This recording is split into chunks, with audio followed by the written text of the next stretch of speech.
Hey everyone, I hope that you're doing well. I wanted to post this video to make a few comments on the first part of Unit 3.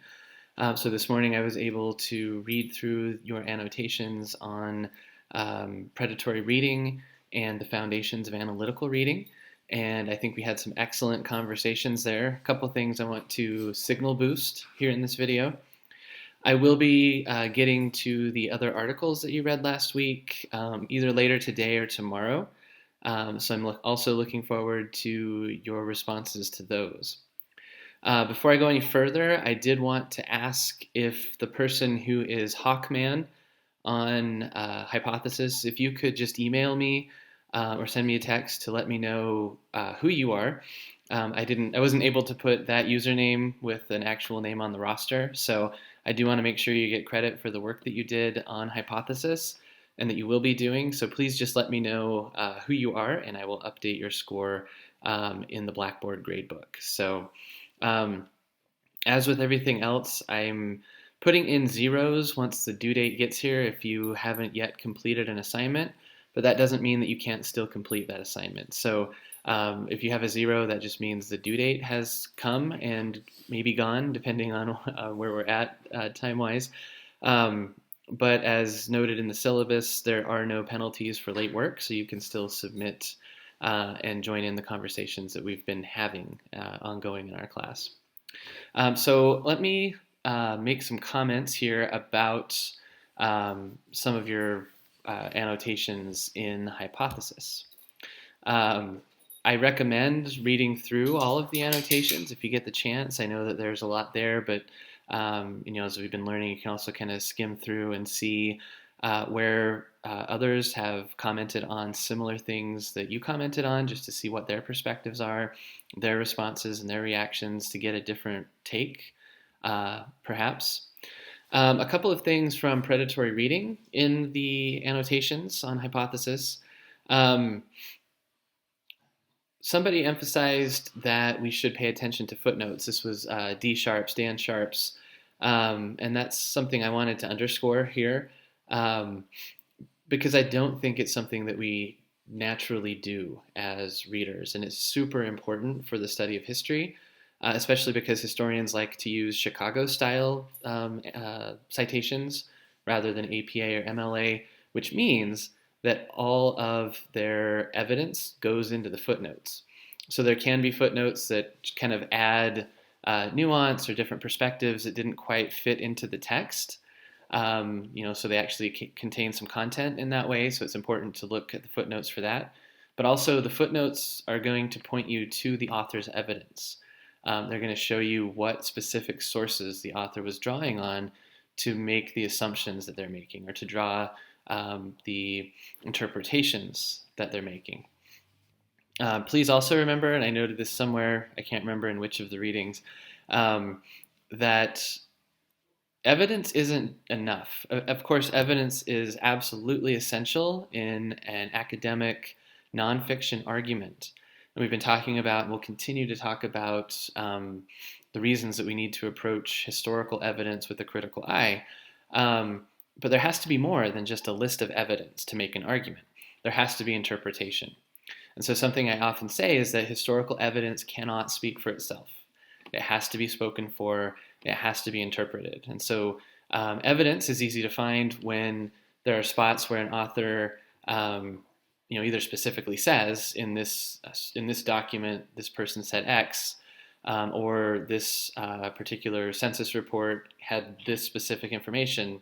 Those are facts, that's evidence. But the author has to go a step further to explain what those things mean and how they fit with the argument.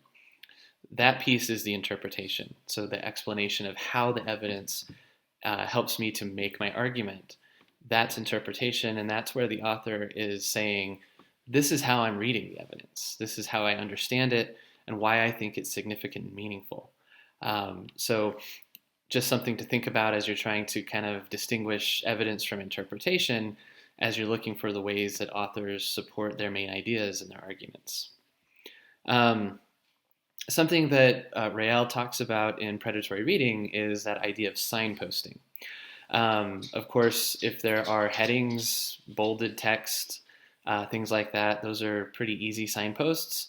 But there can be essays or articles that don't include any of that. I've written some articles that don't have headings, for example. That doesn't mean that there aren't signposts. So you can use the topic sentences to help with that, um, but also just kind of the narrative flow of a piece to see where the author is making a certain point, where they kind of change gears, and so on. So you have to read maybe a little bit more closely for that, but there still are signposts in the text that will tell you what the author is doing at a specific moment, as far as kind of supporting the argument goes. Um, and that leads right into a comment that a couple of you made on hypothesis in the Foundations of Analytical Reading, um, or the Foundations of Analytical Reading article, is that we always tell you identify the main thesis, the main idea or thesis, as if it's simple, as if it's easy to do. It's not always. Some authors write in this essay, I argue X. Most don't, especially in history. It's kind of seen as poor style, as a lot of us are brought up in grad school and the ways that we write to be that explicit and say, kind of knock you over the head with the argument. And so you're probably not going to find many cases in historical reading where the author comes right out and says, I argued this. So how do you find the argument? It's kind of a culmination of all of the different strategies that we've been reading about and conversing about on hypothesis, looking for the signposts, trying to see what main ideas the topic sentences convey, what main ideas is the evidence pointing to, what is that interpretation, what is the author saying is the significance of that evidence. The answers to those questions are often what the argument is, right? So unfortunately, you may have to look a little more deeply than just looking for the sentence that says, here's my argument. But in doing so, if you employ all of these other strategies, they'll be leading you to the argument anyway. Last one, this was a conversation that Liz and Dan had in the Foundations of Analytical Reading piece.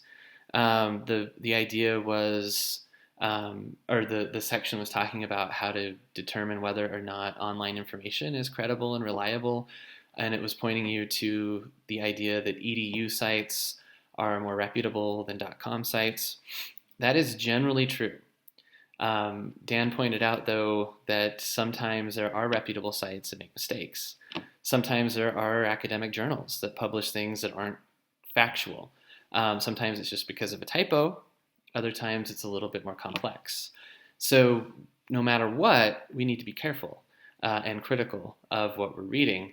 So even if there is an EDU, or even if we're reading National Geographic, you should still think about, wait a minute, is this information up to date? Are these the most recent ideas in this particular field? And you have to read more than just one thing to be able to answer those kinds of questions, of course. But Dan posed a question that I wanted to leave us here, is what is the responsibility of the student or researcher to point out apparent errors in texts that we come across? So this happens at history.com. Of course, it's a .com and it has all sorts of issues, but History actually publishes a lot of really good articles too on their website, some not so much. And so if I come across an article on Pancho Villa, because I have read some of those at history.com, and that is a big part of the research that I have done as a historian, I come across an error, what is my responsibility there? Being who I am, a professional historian and someone who's working at a community college to teach history, I felt like I needed to say something, so I actually wrote to the editors. I don't actually know what came of it. That's something I should follow up on, to point out, hey, I have some knowledge in this area. This isn't quite the right interpretation that's appearing in your article. So that was something I felt like I should do. But it's a good question. It's something we should think about. What is our role as the public in terms of helping to shape historical interpretations, especially online when so much is published. So it's just something to leave you with. I ended up talking way more than I had intended, so I'll cut it here. I hope that your week is off to a good start. I'm going to post a separate video to give some announcements for Unit 4, and I will talk to you soon.